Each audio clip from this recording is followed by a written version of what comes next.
Good afternoon, Facebook community and YouTube community. You are seeing this video because you follow Jen Rubinowitz as a Coldwell Banker Best Homes agent and broker. How are you today, Jen? I'm great. How are you? I am good. Feels like a Friday, and I know it's not, but hey. It's been one of those days. It's like I know. I feel like I get a phone call and two more come in while I'm talking. that's my day It's too. been very busy, but I'm not complaining because I love being busy. I know, and I have such great business right now, and I'm very grateful, but it is quite busy. Yeah.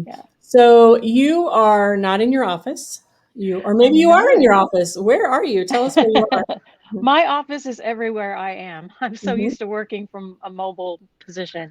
Right now, I'm at the Cape George community in Port Townsend. It's Mhm. down off Discovery Bay Mhm. and across from Protection Island, if folks know where that is, just off the the Straits of Juan de Fuca. Okay. So they've got a marina, as you can see behind me. We've got a beach, we've got a swimming pool. My husband and I bought a place here to build on, and so we're really enjoying getting to know the community. We've got a workout room, we've got trails. I mean, it's just a lovely waterfront community. So you get to participate in all those benefits of the community Yeah, because yeah. you live there. Got it. Okay. Very good. I will live here. Right Yeah. now, it's a lot of work, but I will live here. Yes. And right now you're living in Port Townsend and you are Yeah, commuting from Port Townsend. yeah, From Cape George to Port Townsend. yeah, Got yeah. it. And so you are a water person. I know I you am. and your husband sail and Mm-hmm. scuba and all kinds of fun water type things. Yep. Yep. We just brought our kayaks down. I don't think you can see the kayak storage behind me. If Mm-hmm. I move over, you can kind of see them off of the far side, but we have kayak storage here. So we just moved our kayaks down to the water. It's been years since I've been able to just put my kayak in the water and go anytime I want. So I'm really looking forward to enjoying that. Nice. So you have some storage then, some Yeah. moorage. Is that Yeah. called moorage? Yeah. Um, and I'm just putting in our details here on this banner before I show it. So you are officing out of Port Townsend. You work for Coldwell Banker Best Homes, which covers all the peninsulas and both Kitsap and um, Jefferson and Clallam, and Jefferson as I just well. closed. I just closed on a little lakefront cottage for some folks I've been working with for a couple of years, and this is going to be their retirement place. And so we just closed on that this morning in Shelton, which Nice. is in what's the name of the? I can't remember the name Gulfport. of the community. It's been Yeah. one of those days, I have but a I'm family so member. excited for them. That's a beautiful area. Super pretty. Yeah. Yeah. Yes. So they're on a little lake and there are fountains. Timber Lakes is what it's called. Sorry. Hmm. And so it's this old little cabin, and they're inheriting it from a fellow's estate. And so they're going to take it to the next level and just love visiting and having their kids there and grandkids. And it's going to be awesome. Nice. Yes. Pacific Northwest has some very nice areas to live in for sure. And I think that the areas that you traverse a lot and sell in are areas I'm used to think. I grew up in sort of the Tacoma, Gig Harbor sort of area, Mm-hmm. Puget Sound. Mm-hmm. And the areas where you're selling in are kind of known as, they were outskirts and now they're not at all because Seattle has exploded and the tech industry and those areas are becoming very populated and there's a lot of home development going on. And it's interesting to see the community expand in the Bay Area. Yeah. Yep. Yeah, our culture has changed so much. It's like I can work from anywhere. The world has discovered that they can work from anywhere as a result of COVID, and so that's the silver lining of it. That people have realized I can live wherever I want really, and get Mm-hmm. my job done. So Yes. it's been an awakening for the whole world, I think. I agree. And you can pick your office mates or not have office mates, or, you can pick your or favorite coffee shop or or whatever. yeah, or sit in the gazebo at Cape George Marina and hang out Yeah. and do your work. With your So laptop. That's right. yeah, Yep. yeah. I enjoy those freedoms as well doing what I do. Although I do miss having live in-person employees. And I'm getting ready to build that part of my team. But all remote, I think you need to get together with your buddies and your friends in the evenings because all remote during the day, I got to at least get out and be social in the evenings. I kind of go crazy. Yeah. It's crazy. Okay, so our topic of the day is not remote working. Our No, topic it's not. today is how the heck do you buy a house? And I know that this is something pretty fundamental that hasn't changed regardless of the market. We're going to talk about finding an agent and a lender. You're conducting your house search, making an offer, signing your papers, and moving in. So take it away, Jen. So the first thing you do is you got to find one of you, right? Well, that's my feeling that you should is because we've been trained, we've worked with all sorts of scenarios, we know how to solve all sorts of problems, and so it's you need to find someone that you trust and that Mm-hmm. you're comfortable working with. We have a variety of personalities in the world, and Yeah. some folks you might not want to work with over others. So find some folks that match your personality and can or even just kind of if you're too crazy, find someone that'll keep you calm. Just find someone that you're comfortable working with that you can trust. Um, I I have in my before I got into real estate, I worked with a couple of agents and I never knew what questions to ask. So, ask, are they full time? Is this a hobby for them? Where do they live? What areas do they know? Where have they sold before? What kind of buyers have they worked with before? And just get to know who they are and or ask for a referral from friends and family. I mean, obviously I would love them to call me, but Mm-hmm. it's got to be a good fit. So find somebody that you're comfortable with, that's knowledgeable, that's been in the business a while, who knows how to deal with different things that may come up and help you through it. Because selling and buying a home are really complex. Now, for us, we do it every day. So we sometimes forget, especially for a new home buyer, it can be really intimidating.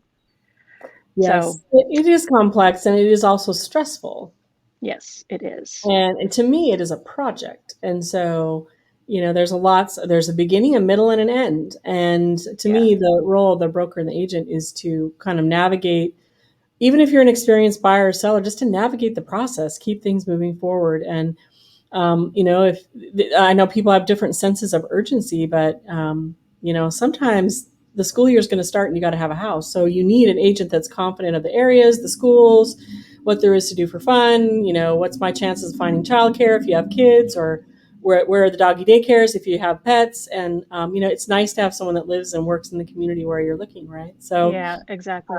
I agree, Exactly. it needs to be a good fit. I've been on that And side of the table. yeah, and same way with lenders, you want to find somebody that you can talk to that's going to actually answer the phone when you call. Mm-hmm. Um, there's been a lot of innovation with the mortgage companies too. So, you can go on, I'm not going to name any names, but you can go online and find a lender, but you don't know if they are dependable. You don't know if they're real.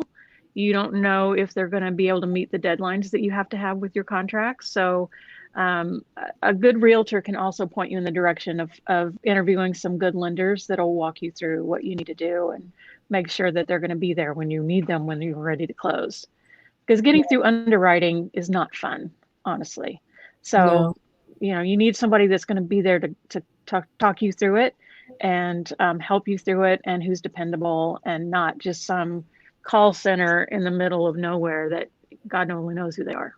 Right. And So, so if you don't know the lender, make sure your realtor knows the lender so that it's yeah, not anybody's first rodeo, for sure. right. Exactly. Yep. Exactly. So then how do you begin to search? So what if, I'm looking for a home and I drive down the road and I see something that says for sale, but it's not your real estate company? What if it's one of your dreaded competitors? Can you still show me that home, or I Our don't, competitors aren't dreaded. um, just to yeah, be completely we, honest, I'm drinking a in, Starbucks right now. So, Yeah, yeah, yeah. In Washington, you can, as an agent, I can represent the seller, I can represent the buyer, and I can represent both parties as a dual agent. So that's another thing I always tell buyers. If they are calling off a sign, they are talking to the seller's agent. So make sure that you have a buyer's agent that's representing your interests, not just the seller. But when you call off a sign, you're talking to the seller's agent. So make sure you understand who's representing you and have that dialogue with them right up front. Um, the reason I say talk to a lender first before you ever start looking is because you might get surprised that you can either A, afford a lot more than you thought you could, mhm. or unfortunately, maybe not as much as you thought you could. So in my younger career days, I would show buyers and we'd find the house and they would fall in love with it. And then we would connect them with the lender, and then they would find out that they couldn't afford it. And that was just heartbreaking because they'd already fallen in love with this house and they found out that they couldn't afford it.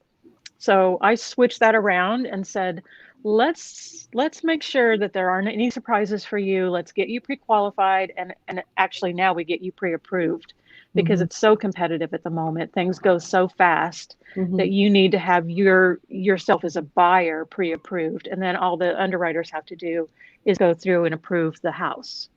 So it's really important that you talk to a lender right up front and understand. Some people have a hard time talking about money, but it's better to know going in what you can do versus what you can't. And that way we can tailor the search for your price range and your size and your area and get you what you need. So that's why I always say before we ever go and look at houses, let's get some lenders in here. Let's get you somebody that you're comfortable with and make sure that you're ready to go. So that when you do make that offer to a seller, you can show that you're serious, you've done your homework, and you are ready to buy this house. And you should pick me over all the other buyers. So the stronger you can position yourself for negotiating, the better. Yep, sounds good. So you know exactly what you can afford going into the whole process too, so you don't waste your time dreaming about things that are not reality for you at that time. So it makes sense. So how do you start the search? So do you do some of the searching and your people that you're working with do some of the searching, or when you get together on Saturdays, or honestly, a lot of people every single Saturday. Yeah, a lot of 93% of buyers plus now start, and sellers too actually start online. So they might go to Zillow or Trulia or realtor.com or homes.com, or they'll just Google homes for sale in Port Townsend, for example. And you have a variety of data sources now that you can use and kind of start exploring online. So that kind of gives you a feel for what's going on in the market and what's out there and what's sold. So you kind of have a feel for it, but a realtor or broker can really go into detail on, okay, how many bedrooms really do you need? How do you, I talked to somebody last week and I said, all right, you want to move here. What does your typical day in retirement look like? What is it that you want to do? What do you see yourself doing in retirement? Do you want to be in the midst of town? Do you want to be out in the country? Do you want not to see your neighbors? Do you want to be able to walk the beach? How do you see your typical day? And so based on what they're telling us, we can tailor that search. And of course, we have access directly to the MLS. So I can actually set up a search where they're going to get alerts for a house that may work for them before Zillow even sees it. So it's one of the advantages that we have too. And so, we know the areas, we know the markets, and so it really helps us gear the search for what they're looking for. So I found my dream house. It's in my price range, and it's exactly where I want to live. And I know you're familiar with the neighborhood, and I want to make an offer. Should I make an offer only on one home, or should I wait till I have 3 of my dream houses and then go into offer?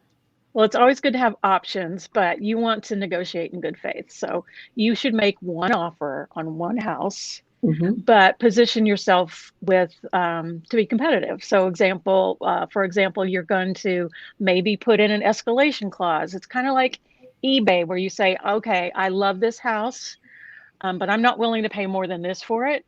And if another offer comes in that's competitive with mine, I will increase my bid by 2,500 or 5,000 or 10,000 to beat that offer, but I will not go above this amount. So we're seeing that a lot in this competitive market right now. In the old days, we could just negotiate back and forth, but now you've got multiple buyers going after the same house. So it's kind of scary for buyers because they feel like they're showing all their cards right up front. Yeah. But the reality is a seller can't escalate that offer without showing you a competing offer. So again, a knowledgeable broker will help protect you in that scenario. A seller cannot, say that again. A seller cannot. A seller cannot escalate your sales price Mhm. when you're using an escalation clause unless there's another competing offer, a valid competing offer that bumps you up. So they have to show that to you, and your buyer's agent can protect you and make sure that that's happening. Good Lord. So, That's so in complicated. a way, given the competitive nature, you are showing your cards, but you do have some protections, and that's another reason to have a buyer's agent to make sure that they're looking after you. Okay. So I've submitted my offer. My offer was accepted. It took forever and we all lost sleep, but it was accepted. Yeah. And then what do I do? Do you coordinate a signing meeting or how does that work? Now the fun starts. So now I always recommend that buyers get an inspection. Again, in this competitive market, we're having some buyers that are waiving inspections. I never recommend that, but it Mm-mm. depends on how risk averse you are. But I always recommend that you get an inspection. Oh, We're good. seeing pretty short inspection periods, 5 to 7 to 10 days.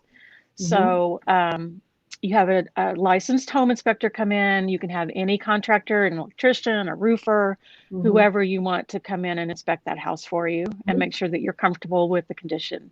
You want to know what you've got going in. I love fixer uppers. So, there's not a lot that scares me, but some people are like, oh no, it's got to be all ready to go. I don't want to do any work. I want it to be perfect on move-in day. So, having an inspection really helps you figure out what condition the house is in. And they are trained to look in the crawl spaces and get on the roof. And, that's like we are trained to help buyers and sellers sell and buy. They Yeah. are trained to really look at the condition of the house Mm-hmm. and find problems up front.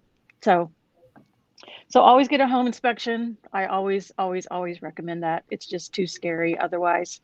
Unless you're a contractor yourself or you are a builder, you're really comfortable with renovation, then, some people feel safe about doing that. But for the typical buyer, you need to get a home inspector to take a look. Sure. Because you may know something about plumbing, but nothing about construction or foundations or whatever. So Right. draining. Or bugs or, Yeah. stuff in the crawl space or insulation, It's there's worth all it to sorts of think things about it. that you have to look at. Yeah. Yeah, I'm Yeah. sure. So, So you've done the inspection, mhm. you've negotiated as a result of what you found in the inspection.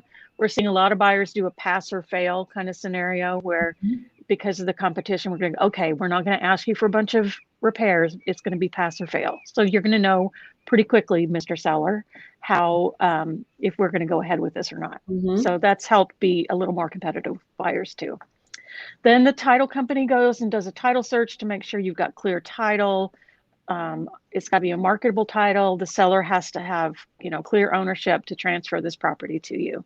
Mhm. So we go through the title search and we review all of that. Um, we, of course, if you're using a lender, then you're getting through underwriting for the house with the lender because you've already been pre-approved because you're a smart Mhm. buyer. Mhm. So, but now the house has to be approved. So the lender sends out an appraiser usually to take a look at the house and the condition of the house to make sure that the loan that they're giving you is backed up by a good house and it's worth the money that they are lending to you. Mhm. So the appraisal goes through, and that's usually toward the end. And then we schedule signings with the buyers and the sellers, and you wire funds and get all that ready to go. And then the final step, once everybody is signed and the money's in the escrow hands, then they can record the deed. And that's when it's officially yours. Hey, exciting. What a good day. And so Yeah. then you can move in your puppy and your people and your furniture and you're good to go and you're now a Yeah. homeowner. Super fun. Yeah. How long does that usually take? Oh gosh. Well, at a cash deal, you can close in a week if you want to. Mhm. Generally 30 to 45 days. Mhm. So The it's not title too. companies need to have at least 7 to 10 days to do their title search and make sure everything looks good. Mhm. Appraisers can take another 2 weeks to get out there. So it just depends on the lender. It depends on the house. It depends on if you're doing inspections. There's just a lot of factors to that. Mhm. But generally 30 to 45 days if a lender's involved. Sounds good. So what are the more popular areas in the peninsulas right now that homes are being scooped up? Oh gosh, it's all over the place.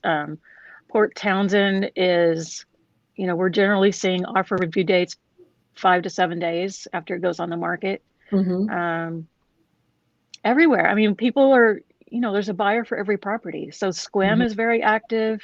Port Angeles is very active. Port Ludlow, Port Hadlock. I mean, all along our part of the peninsula, people are just, it's really interesting, and it's never boring.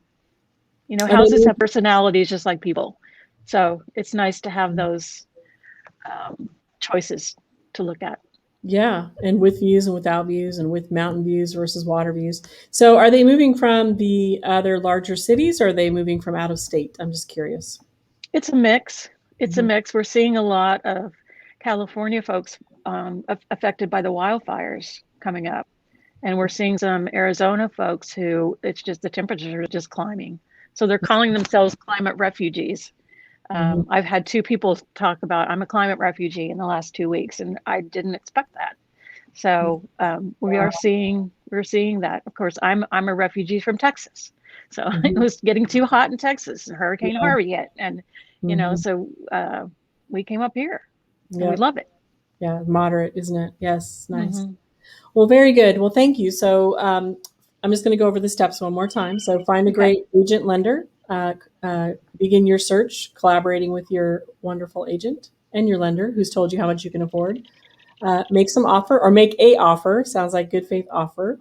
And then lots of inspection and validating of the home, making sure it's a safe, great place for you to move into, but also the lender will validate its value and whether or not they want to give their money towards that home. And then as long as that all checks out, the title checks out, it's clear, there's a signing meeting, and then the money is transferred and you get the deed and you have a party because you now have a new home. So, and then you pack and pack and pack. Then you pack and move. Oh, geez. I just don't want to ever do that ever again. Okay. So How to Buy a House by Jen Rubinowitz. You can watch this video 9 more times if you want, if you haven't figured out those steps. You can visit Jen at jensells.porttoport.com, and she sells port to port because you have a license both in Texas and Washington. Is that right? No, I let my Texas license go, but there's so many port, there's Port Angeles, there's Port Townsend, there's Port Hadlock, there's Port Ludlow, there's Port Gamble. So I like port to port. Plus, it's a pun on my sailing. I love sailing. So yes, very fun. Sailing port to port. Yes, and you can find Coldwell Banker Best Homes online, or you can go to jensellsporttoport.com and get there as well and see their current listings. Jen services Jefferson County, both peninsulas, but she works out of the Port Townsend office, but she can meet you anywhere in the area. So anything else you want to share before we close here, Jen? No, I'm just excited to work with folks, and don't let the competitive market intimidate you, because there is a home out there for you. We just need to find it. Yes, just have to find the match. When it's right, it's right. There you You'll go. find it. Yes, I agree. All right. Well, thank you, and have a great rest of your afternoon. And we'll be talking again. I'm not sure what our coming topics are, but if you have a topic or a question about real estate or buying a home or selling a home, and you want to let us know what that is, we're happy to address them in these live broadcasts. So let us know what that is in the comments, or email Jen or visit her site. So thanks again. We'll talk again. Thank you. See you later, Jennifer. Bye. Bye.